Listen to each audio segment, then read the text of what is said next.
आप सबको डॉक्टर रजनी रमन झा सह आचार्य संस्कृत विभाग राजकीय महारानी सुदर्शन कन्या महाविद्यालय बीकानेर का नमस्कार स्वीकार। हमने भू धातु के लृट लकार में जो 9 रूप बनते हैं उसमें से 8 रूपों की सिद्धि कर ली है। अब हम 9वां रूप जो है भविष्यामः उसकी सिद्धि करेंगे। भविष्यति, भविष्यतः, भविष्यन्ति, भविष्यसि, भविष्यथः, भविष्यथ, भविष्यामि, भविष्यावः, भविष्यामः, ये 9 रूप हैं। 9 में से कल हमने भविष्यावह यानी 8वें रूप की सिद्धि की। अब भविष्यामः है। तो जैसा कि आपको लगातार बताया जा रहा है कि सबसे पहले हम क्या लेते हैं, भू धातु से कर्ता अर्थ में भविष्यत काल में लृट शेषे च सूत्र कौन सा है, लृट शेषे च। लृट शेषे च सूत्र से लृट प्रत्यय का योग किया। लृट में 3 अक्षर हैं, री, ल, री और ट। री आपको पता है अच है, स्वर है, और उसके ऊपर चूंकि चंद्र बिंदु है जिसको अनुनासिक होने के कारण, अनुनासिक यानी नाक से जिसका उच्चारण होता है उसको अनुनासिक कहते हैं। तो अनुनासिक होने के कारण अब ये क्या बन जाता है, उपदेशे जनुनासिक इत। उपदेशे जनुनासिक इत सूत्र से री की इत संज्ञा हो जाती है और तस्य लोपः सूत्र से उसका लोप हो जाता है। ट है, ट हल है, व्यंजन है और अंत में है, इसलिए हलंत्यम सूत्र से ट की भी इत संज्ञा हो जाती है और तस्य लोपः सूत्र से उसका भी लोप हो जाता है। तो री भी निकल गया और ट भी निकल गया, तो बचा क्या, बचा ल। इस ल ये तो क नंबर पर बन गया भू प्लस ल। इसी ल के स्थान पर 3 के जो 18 प्रत्यय हैं वे सब के सब इसी ल के स्थान पर ही आते हैं। सूत्र का नाम है लस्य। तो लस्य सूत्र से 3 प्रत्यय ल के स्थान पर आते हैं। भविष्यामः कौन सा रूप है, भविष्यामः है परस्मै पद उत्तम पुरुष बहुवचन। तो परस्मै पद उत्तम पुरुष बहुवचन में तिप्त झी सूत्र से ल के स्थान पर मस प्रत्यय आया, म और हलंत स। स कौन सा, दंत्य स, यानी कि सड़क वाला स जिसको आप कहते हैं, तो उसको दंत्य स कहते हैं। प्यारी बच्चियों, मैं ये चाहता हूँ कि आप इसको समझें। इसको, ये सड़क वाला स, शंकर वाला श, षटकोण वाला श, ये ठीक है, ये तो सरलता से हम समझ जाएं इसके लिए है। लेकिन वास्तव में जो शंकर वाला श है उसको क्या, कौन सा श कहते हैं, तालव्य श। और जो षटकोण वाला श है उसको कौन सा श कहते हैं, मूर्धन्य श। और जो सड़क वाला स है उसको क्या कहते हैं, दंत्य स। तो तालव्य श, मूर्धन्य श और दंत्य स। तो यहाँ पर जो मस है, मस में म है और दंत्य स है, यानी कि सड़क वाला स। तो स चूंकि अंत में है, मस के अंत में है, और हल भी है यानी कि व्यंजन भी है, अतः हलंत्यम सूत्र से इसकी भी इत संज्ञा प्राप्त थी। इसकी भी इत संज्ञा प्राप्त थी, किंतु क्या हुआ, एक सूत्र है, कल भी चर्चा की थी आपसे, उसका नाम है विभक्तिश्च। विभक्तिश्च वह क्या करता है कि वह बताता है कि सु और जस अम और षष्टाभ्याम भिस ज्ञभ्याम भ्यस घसी भ्याम भ्यस घस ओस आम गी ओ सुप, जो 21 प्रत्यय हैं उसको सुप बोलते हैं। तो ये सुप और जो हम अभी पढ़ रहे हैं, तिप्त झी सिप थस्थ मिप वसमस्त आताम झ थास आथाम ध्वम इट वही महिंग, यानी कि 3। तो ये दोनों प्रत्यय तिंग प्रत्यय भी और सुप प्रत्यय भी। सुप प्रत्यय भी हमने नहीं पढ़ा, वो आगे एमए में आप पढ़ेंगे। तिंग प्रत्यय हम पढ़ रहे हैं इस समय। तो तिंग प्रत्यय भी क्या होता है? विभक्ति होता है। तो मस भी विभक्ति हो गया क्योंकि वह तिंग है। तो विभक्ति होने के कारण न विभक्तो तुस्माह सूत्र से न विभक्तो तुस्माह, न विभक्तो तुस्माह का अर्थ क्या हुआ कि विभक्ति में त, थ, द, ध, न, स और म, इन 7 अक्षरों की इत संज्ञा नहीं हो। तो अभी हमने पढ़ा कि तिंग क्या हो गया? तिंग विभक्ति हो गया। तो विभक्ति होने के कारण से इसका जो स है उसकी इत संज्ञा नहीं होगी। तो इत संज्ञा नहीं होगी तो मस का मस रह जाएगा। तो क्या बनेगा? भू प्लस मस। अब तिंगशित सार्वधातुकम सूत्र से मस की सार्वधातुक संज्ञा होती है और इसके परे रहते भू से परे अभी तक जो हम पढ़ते आए कर्तरी शब्द से शप की प्राप्ति होती। शप की प्राप्ति थी, शप आना चाहिए था, किंतु क्या हुआ? शप क्यों नहीं आया? क्योंकि मस जो है वह किसका है? मस है रिट का। मस किसके स्थान पर आया? ध्यान करिए, मस आया है ल के स्थान पर। ल किसका है? रिट का है। तो मस किसका हुआ? रिट का, रिट के स्थान पर आया हो। अतः शप को बाध दिया जाएगा। बाध दिया जाएगा मतलब रोक दिया जाएगा। शप को क्या किया जाएगा? रोक दिया जाएगा। सूत्र का नाम क्या है? स्य तासी लृ लुटोह। वह शप को रोक कर स्य ले आएगा। शप को रोक कर क्या ले आएगा? स्य। तो अब क्या हो गया? भू प्लस स्य प्लस मस। ध्यान करिए, तिंग शित सार्वधातुकम कहा गया, यानी जो तिंग है, ये जो तिप्तजी है आदि है 18 प्रत्यय, और जो शित है जिसमें श की संज्ञा हुई है, जैसे आपने शप में श की संज्ञा की थी भवती में, तो ये तो है सार्वधातु।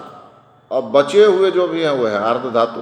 तो स्य जो है वो तो न तिंग है न शित है, तो वह आर्ध धातुकम शेष सूत्र से क्या हो जाएगा? आर्ध धातु का हो जाएगा। तो स्य क्या हो गया? आर्ध धातुक।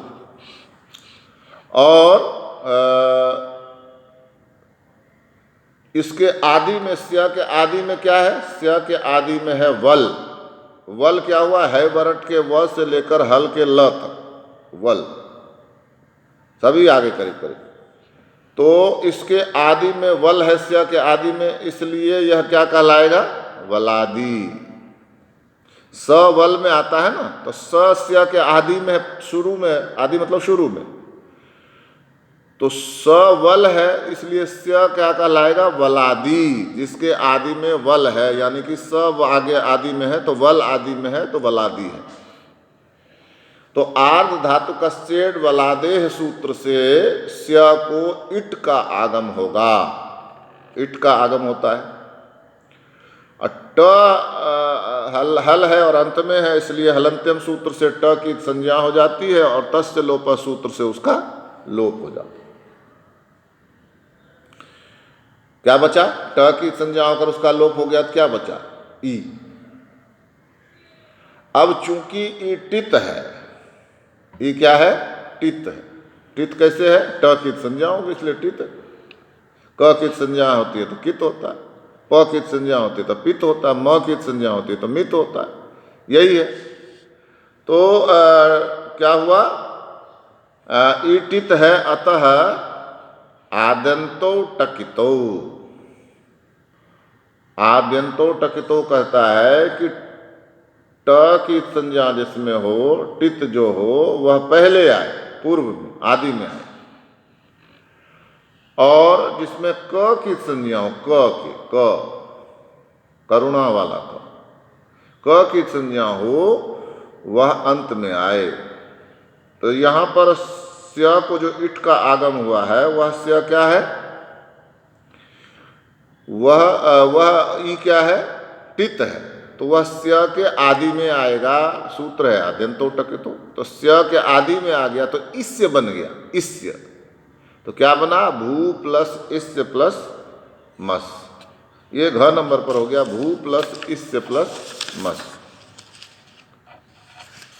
अब देखिए हमने क्या पढ़ा, स्य आर्ध धातुक है, कौन से सूत्र से, आर्ध धातुकम शेषा सूत्र से। आर्ध धातुकम शेषा सूत्र से क्या पढ़ा, स्य आर्ध धातुक है। और उसको किसका आगम होता है, इट का आगम होता है। इट का ई बचता है, ई कहाँ चला गया, स्य में मिल गया तो इससे बन गया। तो यह कहा गया यदागमास तद्गुणीभूता तद्ग्रहणेन गृह्यन्ते, जिसको आगम होता है उसी का गुण ले लेता है, और जब हम उसका ग्रहण करते हैं, उस स्थानीय का ग्रहण करते हैं, तो उसके साथ ही वह आगम भी ग्रहण किया जाता है। आगम जिस जहाँ आता है उसको स्थानीय कहते हैं। तो ई का आगम किसको हुआ, स्य को, तो स्य कहलाएगा स्थानीय और ई कहलाएगा आगम। तो ई आया स्य के पास, तो स्य को ई का आगम हुआ, तो स्य चूंकि आर्ध धातुक है इसलिए ई भी आर्ध धातुक हो जाएगा उससे मिलकर, उसका गुण ले लिया। आर्ध धातुक है वो, तो उसने उसका गुण ले लिया, और उसका गुण ले लिया तो अब जब स्य का ग्रहण करेंगे तो अब खाली स्य का ग्रहण नहीं होगा, तद ग्रहणेन गृह्यन्ते, अब इस का ग्रहण होगा। तो स्य आर्ध धातुक है कहने का मतलब है कि अब इससे आर्ध धातुक, यदागमास तद्गुणीभूता तद्ग्रहणेन गृह्यन्ते, तो अब इससे आर्ध धातुक है। और उसके परे रहते, इसके परे रहते भू का जो ऊ है, भू का ऊ, उसको सार्वधातुकार्ध धातुकयोः सूत्र, सार्वधातुकार्ध धातुकयोः सूत्र से गुण ओ हुआ। गुण ओ आपको बताया था, 3 गुण हैं, अ, ए और ओ। अ और आ का गुण है अ, ई और ई का गुण है ए, और ऊ का गुण है ओ। तो ऊ का गुण क्या हो गया, ओ। तो अब क्या बन गया, ङ नंबर पर बन गया भो प्लस इस प्लस मस, है ना। अब एचो यवा यावा सूत्र से जो भो का ओ है उसको क्या बन गया, अव। ओ के स्थान पर अव आता है, औ के स्थान पर आव आता है, ए के स्थान पर अय आता है, ऐ के स्थान पर आय आता है, हम पढ़ते आए हैं। तो यहाँ पर भो है, भो के ओ के स्थान पर क्या आ गया, अव आ गया। तो क्या बन गया, भव प्लस इस प्लस मस, और अब मिला दो तो वह में इसका ई मिल जाएगा, तो भविष्य अब प्लस मस। पूरा भी नहीं मिलाए क्योंकि भविष्य, भविष्यामः सिद्ध करना है अपने को, भविष्यामः, तो भविष्य प्लस मस। भविष्य कौन सा है, भविष्य के अंत में क्या है, तो कहते हैं उसके अंत में अ है, तो उसके अंत में अ है इसलिए वह अदंत है। आपको पहले भी बताया था, अ अंत में हो तो अदंत, ई अंत में हो तो इदंत, उ अंत में हो तो उदंत। उसी तरह से चलता है, ए अंत में है तो एदंत, इस तरह से। तो इसके अंत में, भविष्य के अंत में अ है तो यह अदंत है, और साथ ही साथ यह अंग है। यस्मात् प्रत्यय विधि तदादि प्रत्यय अंगम, जिसमें प्रत्यय लगता है उसको अंग कहते हैं। तो भविष्य में मस प्रत्यय लगा हुआ है तो भविष्य अंग है। तो अब भविष्य क्या हो गया, अदंत अंग। अब उसके आगे क्या है, मस है। मस कौन सा प्रत्यय है, मस के आदि में क्या है, म है जो य में आता है, य है वरट के य से लेकर झभय के य तक। तो मस क्या हो गया, ययादि प्रत्यय, ययादि प्रत्यय। तो अदंत अंग के आगे यदि ययादि प्रत्यय होता है तो अतो दीर्घो यहीं, और अलो अंत्यस्य सूत्र से जो अंतिम अ होता है उसका दीर्घ हो जाता है आ। तो क्या हो गया, आ। तो भविष्य से क्या हो गया, भविष्या, भविष्या प्लस मस मिला दिया तो हो गया भविष्यामस। अब आदेश प्रत्ययो सूत्र आएगा और वह जो भविष्य के व ई के बाद जो स है उसका श कर देगा, दंत स का मूर्धन्य श कर देगा, षटकोण वाला। तो क्या हो गया? भविष्यामस। और सुप्तिगंतम पदम सूत्र से, चूंकि मस लगा है ना, जो कि तिंग है, इसलिए भविष्यामस क्या हो गया? तिंगंत हो गया। तो भविष्यामस तिंगंत होने के कारण से पद है, तो स क्या हो गया? भविष्यामस का स पदांत हो गया, और पदांत स का पहले र होता है, फिर विसर्ग होता है, ससजुषोर से रू में र बसता है, फिर उस र का खरवसानी और विसर्जनीय से विसर्ग होता है। अपने सीधे यह लिखते हैं कि उसका पहले र होता है, फिर स होता है, विसर्ग होता है, उसी को कहते हैं रुत्व विसर्ग। तो उसका रुत्व विसर्ग होकर स का विसर्ग हो जाता है और भविष्यामह रूप की सिद्धि होती है। तो इस तरह से हमने भविष्यामह रूप की सिद्धि की। आपको जो PDF भेजा जाएगा उसको आप देखते हुए वीडियो को सुने तो एकदम आसानी से समझ जाएंगे। आज मैंने बिल्कुल स्पष्ट विस्तार से लिखा है, तो उसको देखें और समझें। इसके साथ ही आज लिट लकार पूरा होता है। अब हम आगे कोई दूसरा लकार देखेंगे। धन्यवाद।